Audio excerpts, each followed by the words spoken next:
Hello, and thank you for joining No Wrong Choices, the podcast that explores the career journeys of interesting and accomplished people in pursuit of great stories and actionable insights.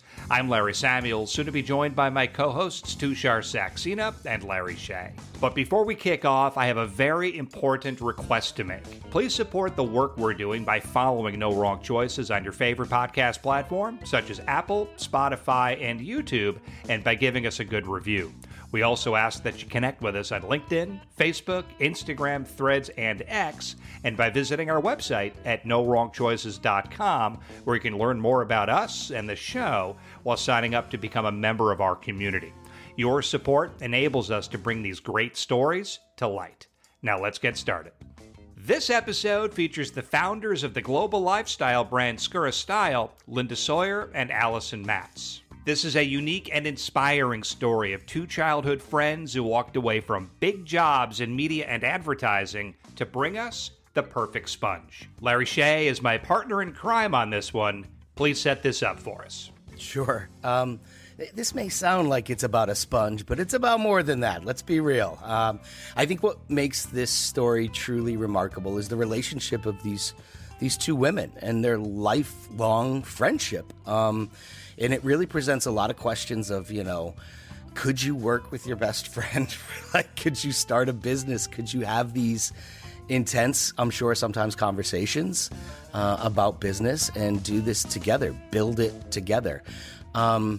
This is a remarkable story. They're two wonderful people to talk to. I was truly inspired by this conversation, I must say. And let me just say for any listeners out there, if you've ever wanted to get a business or an idea or anything off the ground, this is your episode, because they spell it out completely, how they went from an idea conceptually to fruition. And it's a fascinating journey.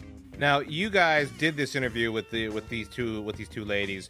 I did not have the opportunity to be part of this interview, which I feel bad about.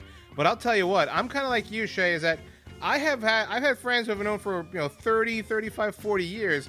I don't know if I could stand them every single day of my life, to be quite honest. So I am really interested in hearing the story of, hey, how do you come from being friends when you were, kids to being business partners later in life? How do you continue to hold that relationship together? And how does it move forward through the decades? Not just the years, the decades. Absolutely. And, for me, I really... one of the things that really stood out to me was their courage and their willingness to walk away from these unbelievably successful careers to take a leap on a startup. Like it's really encouraging to discover that it can be done. They did it, and if anybody out there is thinking about it, this is definitely the blueprint and the roadmap to possibly take that leap. So with that, I want to drop in one other tease before we get started, and that is Linda and Alison have a remarkable business partner who you're definitely going to want to hear about. So stick around. Here are Linda Sawyer and Alison Matz. Linda and Alison, thank you so much for joining us. Thanks for having us. So before we go back to the beginning, because this is a career journey podcast, we do like to let our guests set the stage for us in terms of where they wound up. So if you would, and we'll go one at a time, if you could tell us just a little bit about the company, about Skura Style, and at the same time, tell us the job that you walked away from to start this company. So Linda, I'll start with you. Give us a little bit of background, and what did you walk away from to start this business? Sure. Well, I spent my career prior to launching the company in advertising. I began in the business. I worked at probably 5 different very large advertising agencies. I worked in an account management capacity, so being a liaison with the client with a marketing focus. And then I joined Deutsche Advertising when it was quite a small agency. It was 40 people. And I had the opportunity to kind of rise through the ranks, doing a number of jobs before I ultimately became the North American CEO. And I was in that position for 10 years. And then I became chairman for 2. So, and by the time I left, we were over 1,000 people. Wow. Worked with amazing brands and companies. And one company in particular that we worked with for many, many years was IKEA. And I had a very personal hand in their growth throughout the years. And we'll talk a little bit about it when we get into the company, but it definitely had a profound impact, and a lot of we gleaned a lot of learning from them as well. And having said that, as much as I had this amazing journey and I loved what I did, and Deutsch in a way, being there so long, 27 years was like a second family. I always knew that there was another chapter in me and a very entrepreneurial spirit. And because I worked with so many brands that, it just gave me such an incredibly robust background in so many industries that I just always really dreamed about doing something. And as you said, Alison and I have been best friends since second grade. She'll tell you about her career, but we led a lot of parallels in terms of, we shared a lot of our management philosophy and our approach to business. And we always said, like, let's one of these days try to really make this work and come up with something to do together. Very, very cool. So I'll let Alison introduce herself, and then we can give you the inspiration behind Skura. Perfect. Yeah, so my career primarily was spent in the magazine publishing world, and I worked at a lot of different consumer magazines, mostly at Condé Nast and Meredith. And I started my early career working in the ad agency side in media, and then I quickly jumped into the publishing world, rose up through the ranks of advertising sales, and ultimately became a publisher, and led lots of different well-known magazines from in the fashion, beauty, home space, from Teen Vogue to Glamour, Brides, More, House and Garden, Martha Stewart. I mean, a whole range. And it was fabulous. I mean, it was, working in that industry at the most prestigious, influential publications was an absolute dream. I loved it. And it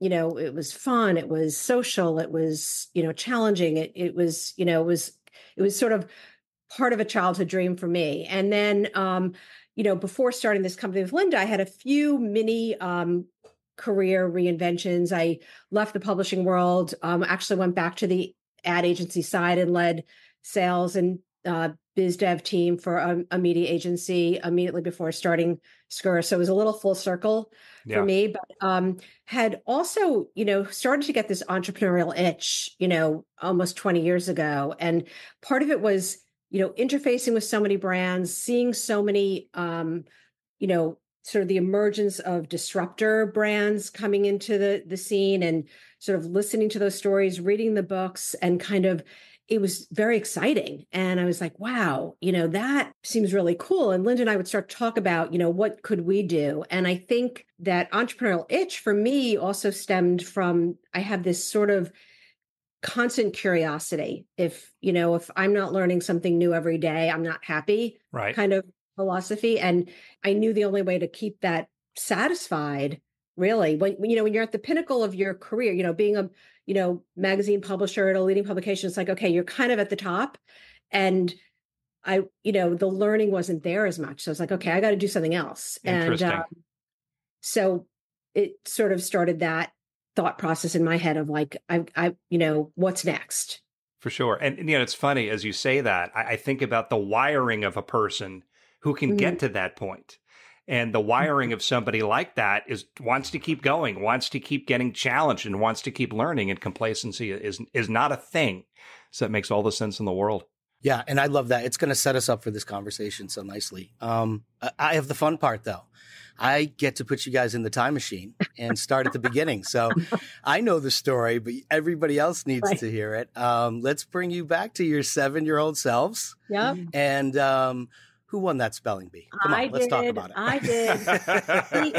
But I have since redeemed myself.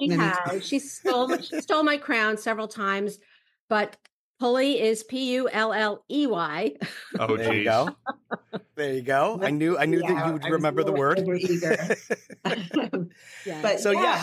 How did you meet? Talk about the story, though. Yeah. Yeah, we were second grade class. in the same class, and we pretty quickly became friends. And I look back and I think there are a lot of aspects to both of our personalities that existed back then. And we were in the second wide, grade wide spelling bee.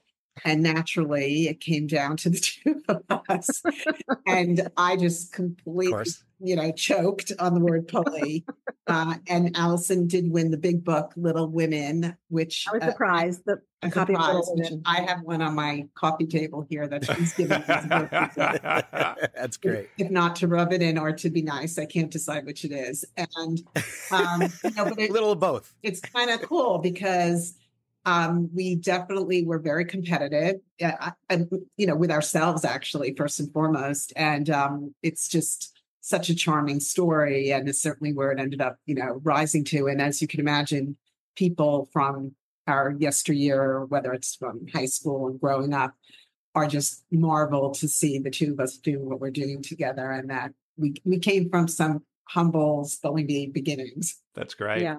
But even our kind of, earlier career paths, so there was a lot of parallels. Linda went into advertising, I went into media, but there was, always sort of like a shared interest in similar kinds of industries and, a lot of conversation that, I was always intrigued with what she was doing, likewise with me, and so a lot of shared interest there. And I'm sure a great sounding board as both of you were trying to solve problems or work through challenges in your respective industries or in your respective journeys. To have that person there must have been just so incredibly helpful. I'm curious about the competitive aspect. So we have the spelling bee, your friends. Was there a competitive sort of spirit there between the two of you that may have driven you both over time? I think it was less competitive against one another. I think it was more about being self-competitive, actually. Okay. I think we were both very, very driven and ambitious. And like Alison said, have a lot of need to learn and curiosity and self-challenge. So it's really about the self-challenge aspect that I think we shared. And, we both, ascended pretty quickly in our careers. And again, it was almost like a complementary friendship in that we were experiencing publishing and advertising are quite different in a lot of ways, but there were enough parallels that there was a lot of relatability into the way we thought about things. And it was nice to be able to share kind of some of those war stories. And I know for me, the experience of working with so many brands, I almost felt like it was like an MBA on steroids because I got to see, for sure, really smart business decision making, but I also inherited a lot of bad business decisions. And so for me, the opportunity to have that kind of control to really, navigate and direct and steer those decisions was very appealing. And one of the reasons I was excited about taking that leap too. Yeah. So we're going to talk about the product and the company and on all of that as we dig in. But I'm just so curious about your relationship as you moved on together through the years. I mean, it sounds like this was kind of always the plan, that you both almost needed to find that jumping off point where you could do something meaningful together. I mean, was that it, or was it more organic? How did that come about? I think it was organic. I mean, I think when we look at our lives, meeting in second grade and, the famous spelling bee and then just, our going off to college and staying friends. And, our lives professionally and personally have been very parallel. I mean, we stayed friends through all these different life cycles and life stages. And we got married at around the same time. Our firstborn children are 9 days apart. Oh, geez. So, this is so crazy. We moved to the same suburb from New York City. Wow. Within a year. Consult each other on what we're ordering before we order, because they inevitably get the same thing. So what are you ordering? There was this life alignment, I think, that has helped us be such amazing business partners because we've been together through so many different stages of life, both on, professional levels and personal levels. And our families are like family, the kids are like cousins, it's that kind of a relationship. So the history is deep. and it is a good foundation. I mean, when that history is so deep and it works, it's a great formula for successful business partnership. And That's great. And it's, I'd say in business ends up being such a shortcut. Like we work so ridiculously efficiency because we're so aligned and the way we can kind of communicate, it's almost like we can finish each other's sentences. Yet we are also, bring different kinds of styles and points of view that are very helpful too.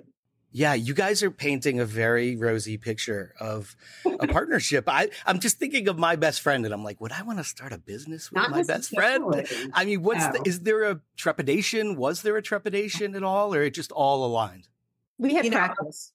Yeah, I was going to say, because we started it so long ago, I mean, really, it was a decade in the making, which sounds crazy, but it was a decade because there were so many starts and stops and because we had such big jobs that, sometimes we would go months without being able to do it until we finally really got focused and kind of made a commitment to meet every Sunday. But in effect, that was the ultimate test drive. And I think if it wasn't going to work, it would have come out through then. And it just required such dedication, such tenacity.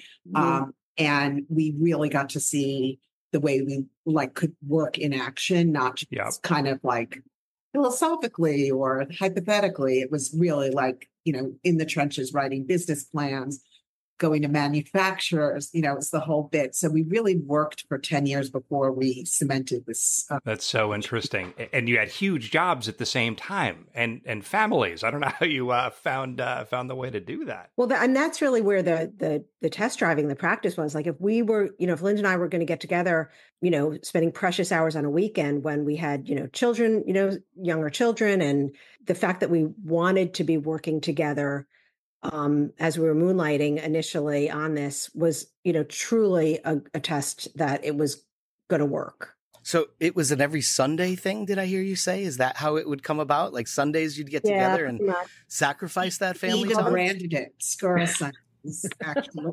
Skura Sundays. I love that.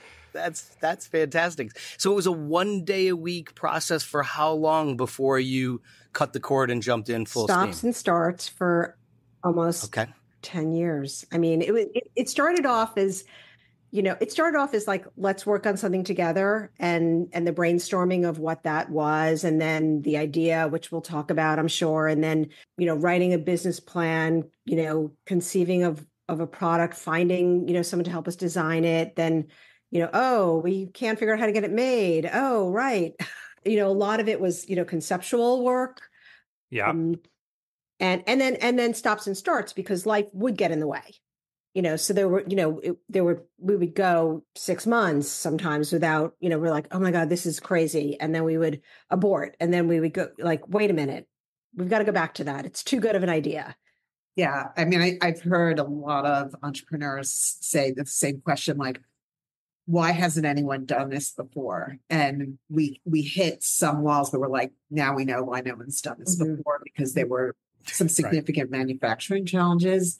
And, we almost a couple times aborted because we were like, maybe this really is why no one's done this. And, but in a way, our kind of healthy naivete in terms of not coming from that world and not knowing what the maybe rules are and boundaries of manufacturing, we just kind of challenged convention and kept pushing till we found, where we wanted to be. So let's define this. We've been saying it. We've been saying this. Let's define what Skura Style is and then come back to where the idea came from. So Alison, why don't you take that one? Yeah. Well, Skura Style is a lifestyle brand centered around kitchen wellness and kitchen well-being. It's a brand whose, centerpiece and kind of hero product is the most amazing sponge in the world. It is, yes. There it is. Larry Shea is showing it to us right now for those who are listening and not watching. It has just incredible functional benefits and is so far superior to any kitchen sponge on the market. And it has beautiful design. And it is what we call a smart sponge because it tells you when it's time to replace it, because kitchen sponges are disgusting and people keep them too long. And ours has a mechanism, which is the monogram, which is the design that fades with use after about 1 to 2 weeks to tell you when it's time to replace. And that was designed based on leading microbiologists' guidance on when you should toss your sponge, which is 1 to 2 weeks. But then we really wanted to, create a company that all our products have to be functionally superior to what's in the market. They have to be beautiful. They have to kind of take what some people see as a chore and make it a joy, add a little dose of joy to your routine. And it's really been building this brand, and the product lineup has been a labor of love. I mean, we love everything that we bring to market. And so do our customers, which is important. And where did the idea come from? Linda, why don't you take that one? I am a real home design enthusiast. I think Alison is too. We have a passion for beautiful design. And as I had mentioned, I also worked for many years with IKEA. So I just loved, working in that space. And but I'm also a total clean fanatic and clean freak. And it is like just the thing for me. It's a very emotional thing. It's not a functional chore. It makes me feel like in control, that I am accomplishing something. It's meditative in a lot of ways for me. And I was always over the years amazed at the fact that the kitchen, every inch of it, has experienced so much design innovation, and not just design, but performance as well. And even like the most benign products like paper towel holders and dish racks and even garbage cans have evolved so much and are beautiful, and they work better than ever. And I was always struck by the fact that this one product's front and center, the kitchen sponge. It was just such a dichotomy. It completely did not keep pace with everything else. It was ugly, institutional looking, harsh colors, smelled. I'm thinking of the two in our kitchen right now, which we're going to be replaced after this conversation. It didn't make any sense to me. And so as Alison had said, we had talked about, the idea that it would be exciting to do something together. And when I said, I've always had this crazy pet peeve over the years. And when I told her what it was, she was like, wow, I hadn't thought about it either, but I'm a spongephobe. Like, I won't even keep one. They're so disgusting. And it was at a time when all these disruptor brands had emerged, like, Dollar Shave and Harry's and Casper. And so it was also sort of like an interesting way to think of, like, talk about a sleepy, neglected category that just what is going on. So we started researching it. And what we discovered was that the sponge that most people have in the U.S. market, which is the yellow and green or blue and blue, Scotch Brite, which is owned by 3M, they have pretty much had the same design since the late 1940s. And, that's crazy. Kind of laughing all the way to the bank. And, and so we said, well, we can't be the only ones that feel this way. Let's start to do some consumer research. And sure enough, and not surprisingly, when you scratch the surface, there truly is a universal hate affair. Like, people were totally dissatisfied, but they said, the reason I don't think about it a lot is because just there's no alternatives out there.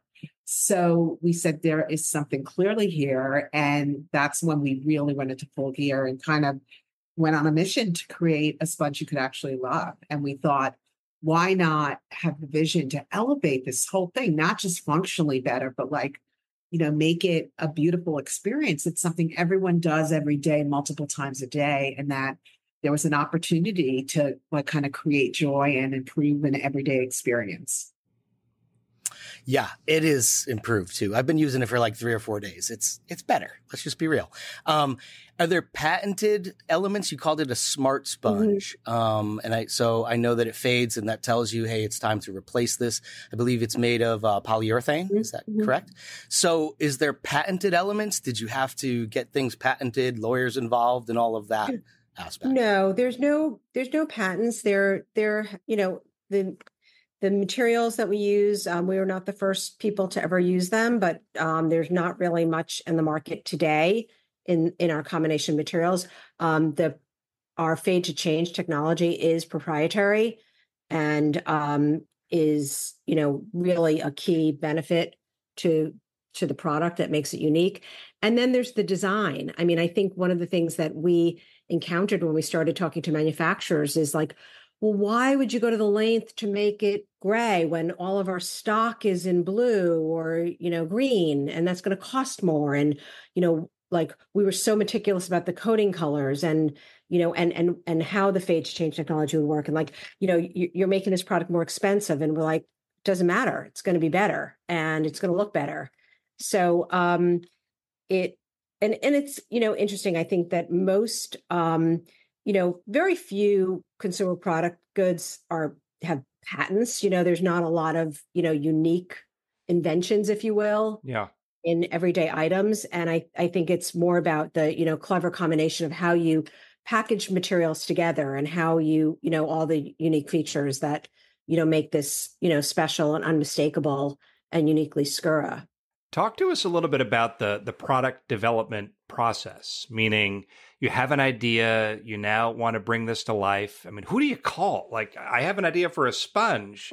Who's the sponge guy? Like who are you calling to create this Who's thing? sponge-worthy? And how do you go through that whole journey? Well, Alison, Google queen for sure. Oh my God. It's like when I get a bug in my head, it's like, I just don't stop. But I think one day we went to the Houseware show in Chicago, and we, walked the floor in like 20 minutes. We're like, is there anything here? And then we saw some things that looked potentially interesting, and we got introduced to a supplier out of the country and started to, learn a little bit about foam, but the scouring surfaces were not right. And then, we've got to figure this out. And then we, found this, a US based company, and reached out to them and went and had some meetings and started talking about our vision. They thought we were out of our minds, though, again, because of the, the colors and the combinations and how meticulous we were. And again, it was like, well, we could make it for you cheap and blue. And we're like, no. And, so it was really just this relentless kind of, we have to figure this out. And, we have a product right now that we're trying to develop that we've been told by, our, product development team and our, suppliers, like, can't be done. Well, we're not accepting it. Like, we will figure out how to get it made. It, we can't make it today, but, we will.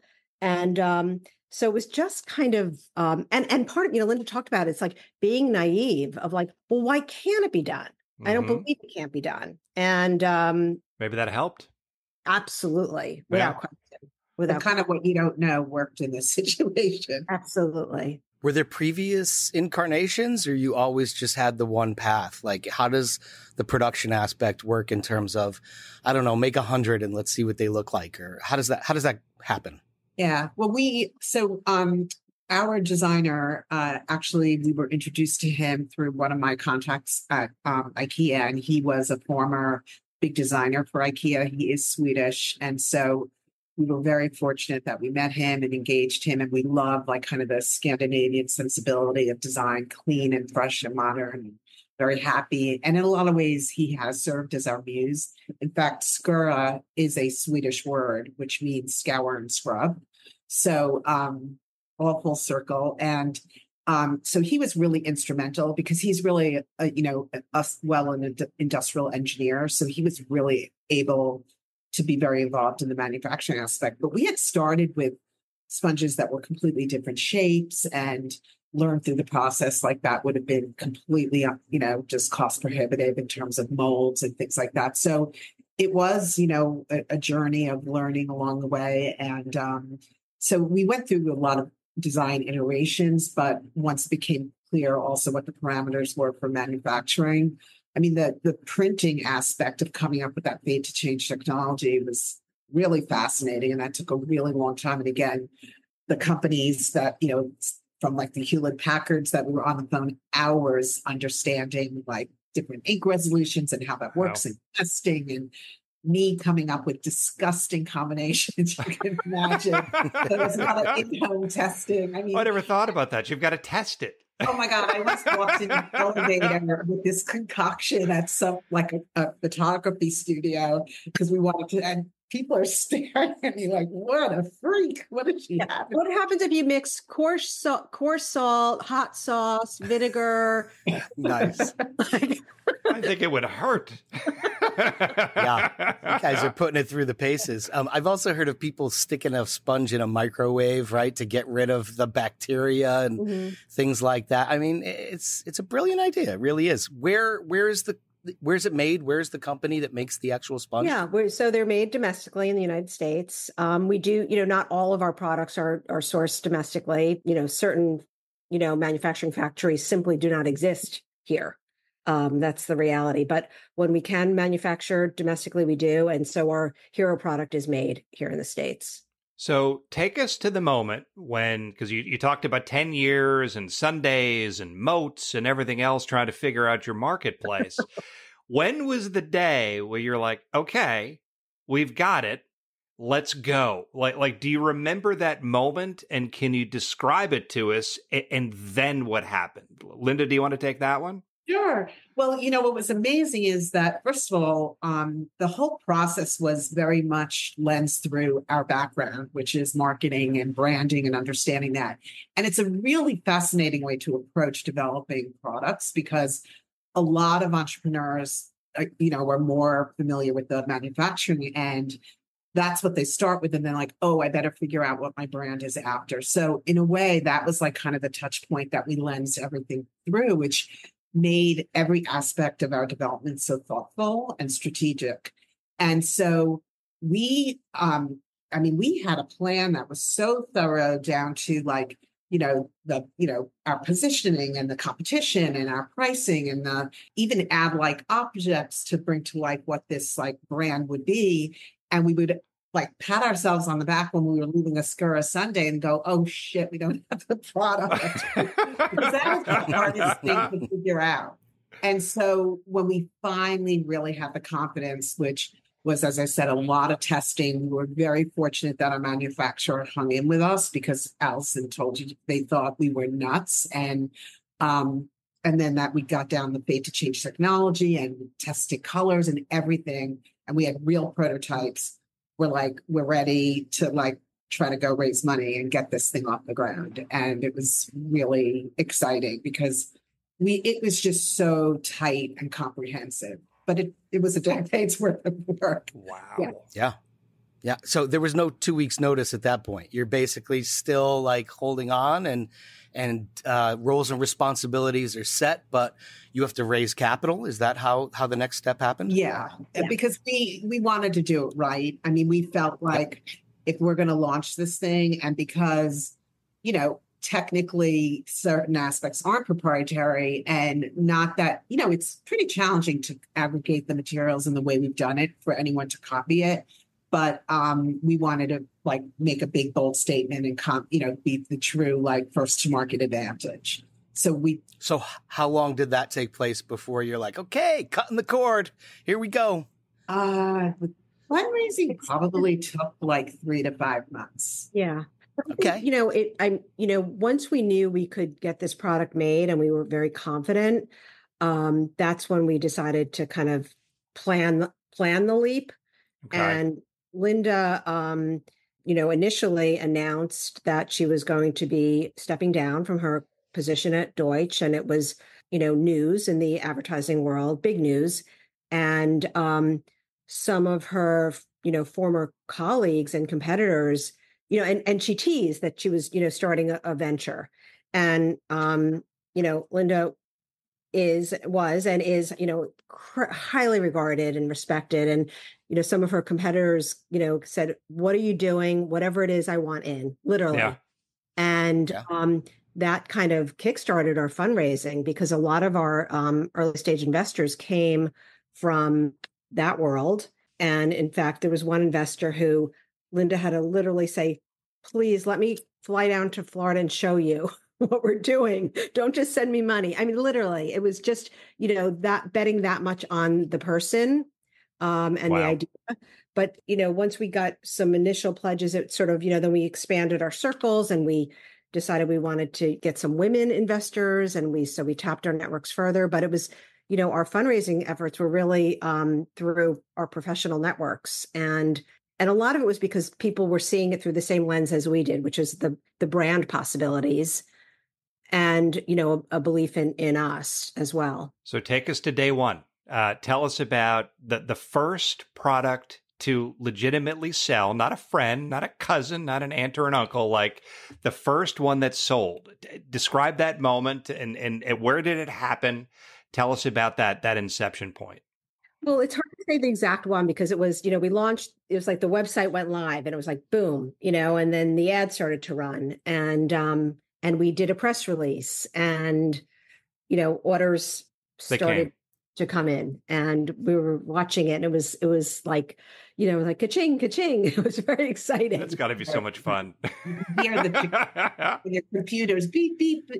Also, yeah, we worked with PR firm Caplo, and we very much believe in the power of PR. And we did a lot of, before we launched, outreach and had meetings with a lot of the top publications. And you would think that we were sharing with them a cure for cancer. Sometimes it was a little embarrassing because, they see so many of the same things over and over, like, okay, it's a new color, it's a new this. And we kind of piqued their interest and teased them on what this thing could be. And when we finally tried to get them to figure out, they couldn't, guess. And then when we laid out kind of the argument, the setup and put it out there, they were like, oh, wow. So we garnered a lot of press out of the gate. And it was, again, it wasn't just the unbelievably high quality profile of the outlets, but they were gushing. I mean, the enthusiasm it was so exciting to them that this was truly a differentiated product that people wanted and needed. Yeah, they say the best way to make money is make money while you sleep, right? So it sounds like the toll was ringing while you guys were sleeping, which is kind of cool. Yeah. Eventually, you took on another partner. How did this transpire? And I'll tell you what, if you want to make a call right now, I think we have a spot on this Zoom call to pop someone else in. We can turn this into a 5-box relatively quickly. But no, a wonderful partner came on board, Eva Mendes, and we need to know how that happened. Sounds amazing. Yeah. Well, so, during the pandemic, I'm sure you all experienced this, but it was, all of a sudden it was like every meal at home, breakfast, lunch, dinner, a lot of people, had fuller houses and, it was, eat, wash, rinse, repeat, constantly. Plus this sort of frenzy for cleaning products. There was the paper towel shortage, the wipe shortage. There was, all people, the average customer doesn't know the difference between antiviral and antimicrobial. We never played into that because we're not antiviral, but, there was this, interest in, cleaning it. And the pandemic kind of also unleashed germophobia in a big way for people. Yeah. So Eva, who, was, for the most part, stay-at-home mom, 2 young kids, had kind of, stopped acting for a while, was just like us, at home with 2 kids, eat, wash, rinse, repeat. And she also has, she kind of rivals Linda in her passion for dishwashing. She loves it. It's meditative. It's not a chore. She's really into it.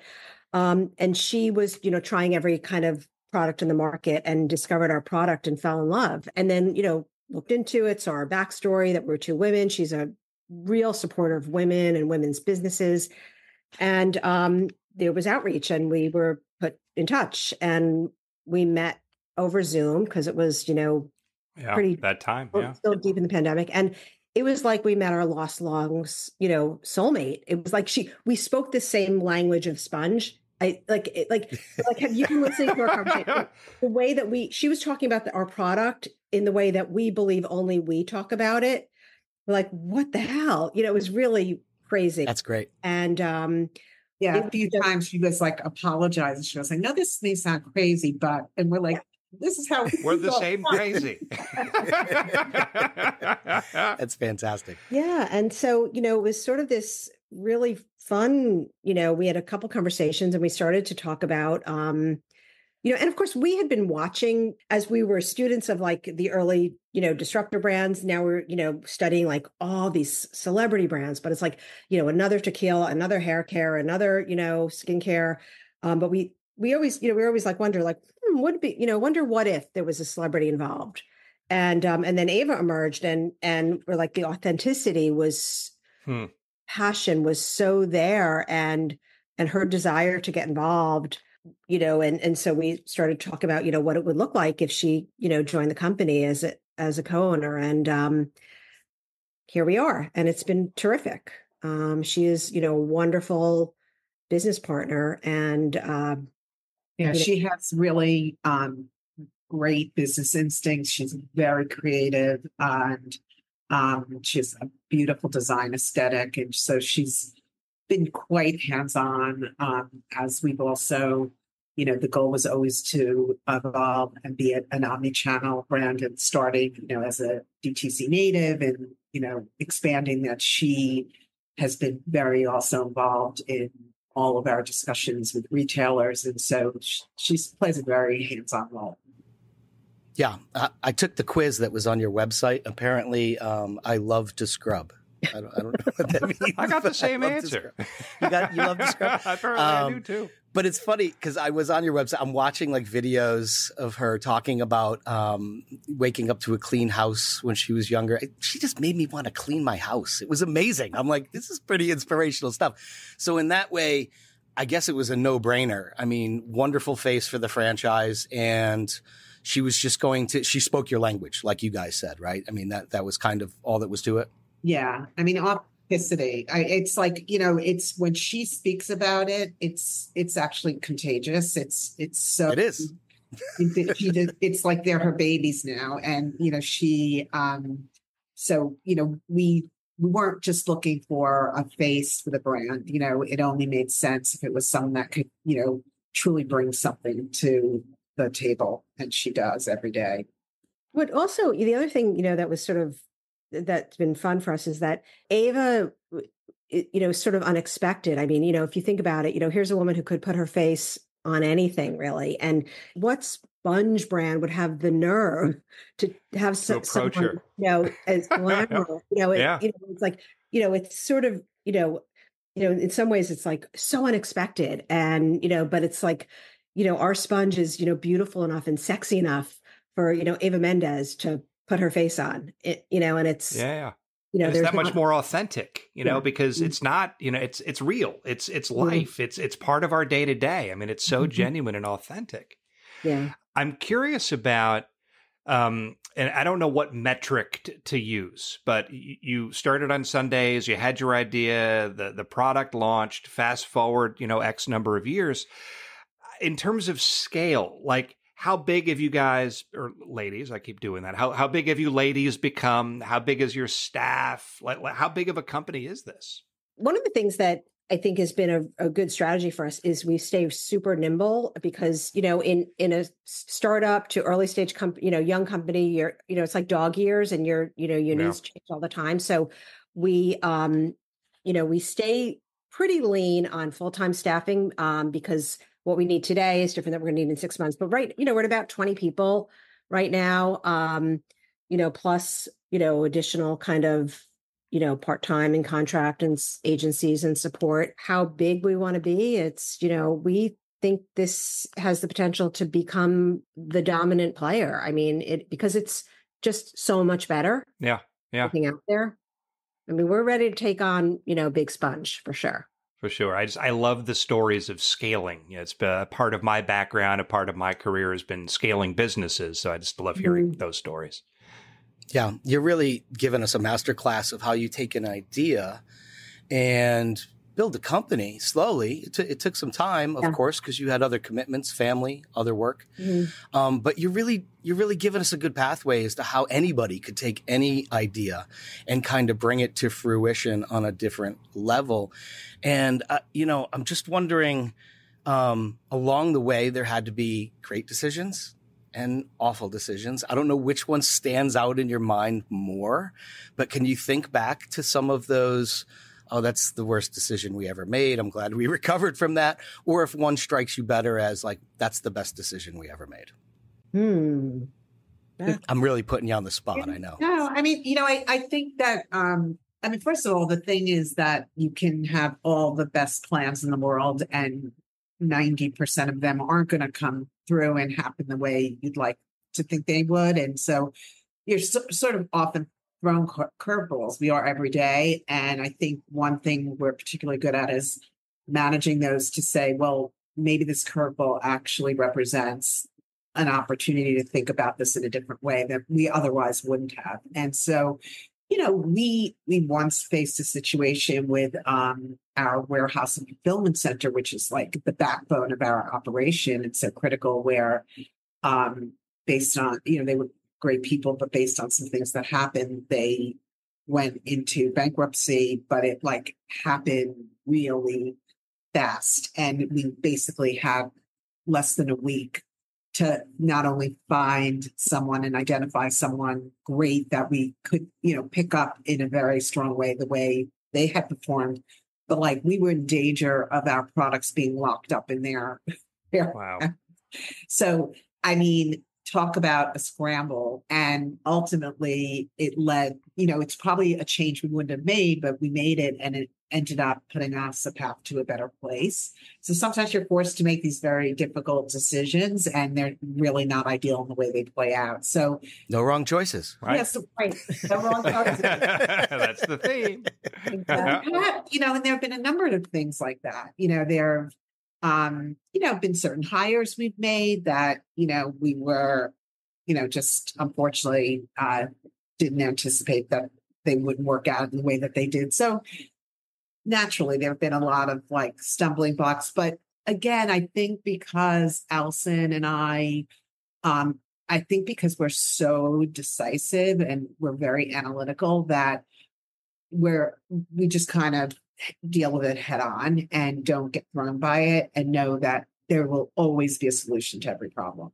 There just is. So the question I have next is, I guess, on behalf of the executive who's sitting in their office right now, who has all kinds of ideas running through their mind of products or a business that they'd love to launch, what advice do you have for that person who is thinking about making a leap or has an idea that they want to bring to life? Alison, take it away. Well, I think it, first of all, is, a lot of people have ideas, but it's really important to study the marketplace or the marketplace chatter, because just because you think it's a good idea, you got to make sure that, that the market is going to think so as well. So, we did research. I wouldn't touch a sponge, so I thought a great sponge was a great idea. Linda, is obsessed with washing her dishes, so a great sponge was a good idea. But we couldn't just make a decision based on what the two of us thought. So we had to really pressure test the idea.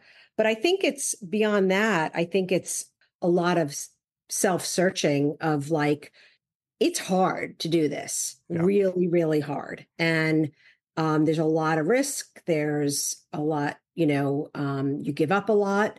You work harder than you ever imagined. And it's sort of you have to weigh what's scarier to me, doing it or not doing it. Right. I mean, that was, for me, the barometer of to me, it was too scary to not leap off the cliff because I knew that I was going to live with lifelong regret if I didn't. Yeah. Some people, it's it's too scary to do it. So I'm not, so that's, that's part of the, if you think if you pressure test the idea, but you still then have to pressure test yourself. Linda? Yeah. I think too, it's important to identify an idea that really solves a pain point, and preferably a pain point that you interact with every day. I get, a lot of people, they say they have a lot of good ideas, but they're I just am actually having more trouble landing what it should be. And I always say, sometimes a really good way to think about it is to audit a regular every day in your life. And because the thing is, you get used to things that are inconvenient. You have all these workarounds for things that aren't quite right. And we have tons of them. So the idea is to kind of identify something that really, and it could be the simplest tweak that will make such a big difference, but that you don't think about it because that doesn't exist. And you, as I said, have become accustomed to, dealing with inferior pain points all the time. But it doesn't, the other thing is it doesn't have to be this massive, we live in a world of technology where a lot of people feel it's not this huge technology, is it, the next big thing? But again, it can be, to me, it's about improving aspects of everyday life. I think, outside there was, Larry Page from Google, like way back when we started thinking about it.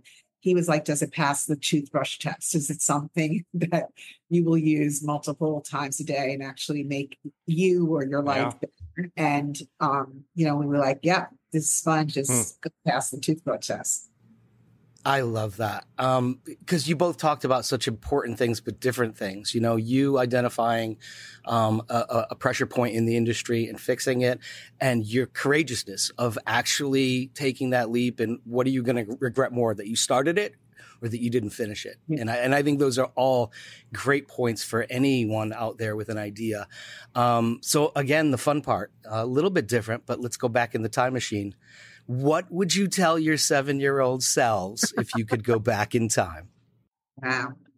I mean, I know for me, like I came from an unusual upbringing because I grew up reading marketing briefs. So I had like a very, I was like in the corporate world way before I was in the corporate world. And I think, maybe my seriousness about my like ambition level going so far back was like so intense that lighten up a little. Like you can, I think I was always toughest on myself in terms of my own expectations of where I would end up. And obviously in a very good place, but I think I could have had a little more levity in my way of going about it. Love it. Allison? Yeah, I think along those lines, it was sort of like this overachievement and like need for, continued success on success kind of a thing. Whereas I watch, some younger people today, and their path is just so much more fluid. It's like, I'm going to take a year off and go, walk through Spain, or I'm going to, and it's like all those things lead to something. And I couldn't have done that as a young person. And I wish that I could have. And I also think that this idea, and it's, when you're living it, it's hard to believe like things happen for a reason. And sometimes when there are setbacks, they're actually really going to lead to better things. So it's like trying to teach that to a young person that it really is true. And if I could have taught that to myself. Yeah. And that there are no wrong choices. We learn from every experience. You're helping us. Not mine. Thank you both for that. So this has been remarkable. Before we wrap, of course, we want to give you an opportunity to direct people to where they can connect with your brand. So where can people find your products?